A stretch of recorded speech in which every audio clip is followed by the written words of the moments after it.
All right, welcome to mission 5, where it starts to get really, really intense. Again, if you cheated at this point, it's not going to work out. Okay. Go back and redo the missions, do them the right way so you know how to actually build these trees, or this is going to be near impossible for you. You'll spend most of your time guessing. You just will. Just not going to be a good job. Okay, so go back, redo those. If not, the rest of you who did this correctly, yes, you are now to the more practical part of why these phylogenetic trees are so important, how we use them in our everyday life, and why understanding how DNA and evolution and all of this stuff mixes together is so important. Watch this video again. They do a better job of explaining it because that's what they do. And then work through each of these, understanding how parasites work, how we can determine an antibody based on DNA evidence, and then even more important, this is about how to track the HIV virus, different strains of the HIV virus.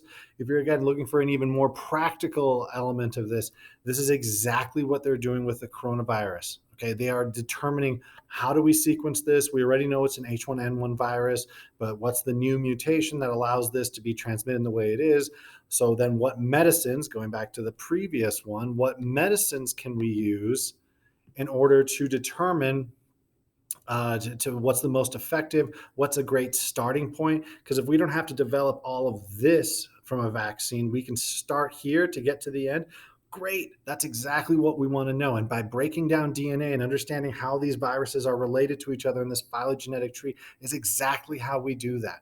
So it's so important that you understand that this is the practical implication of understanding genetics, understanding evolution. This is where it all works out to your advantage, to understand how we use this in a real scientific purpose to make real effects on every person's life.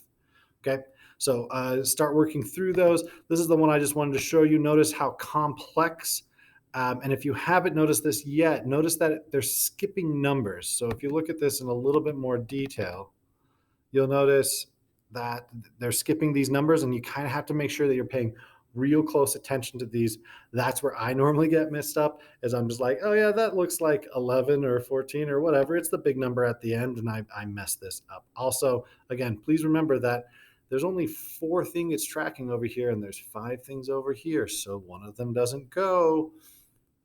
Make sure you're paying very, very close attention to these. Okay. Oh, also notice that there are 6 species and only 4 traits. So you're going to have to be really, really careful when you get to the end of the trees, to the very, very tippity tops, that you want to place something here or here. These are 2 very distinct spots. Make sure that you're noticing the difference, that you can set some right up here at the very top or right here if both of those species need it. And again, not all of those are going to get used. So be very slow. Make sure you're doing your due diligence and just work through it. Don't forget to use your out group. That's what most people get slowed down by. So you've got to make sure you have that SB-TAN1 out group over here, and that everything else gets compared over to that out group. Okay, be very, very diligent about that, and this will go quite quick for you. Try to take shortcuts and cheat. This will take forever. Okay, so go for it, get it done. Again, if you have any problems, send me a quick reminder. We can do a quick Google Meet, and we'll work your way through it.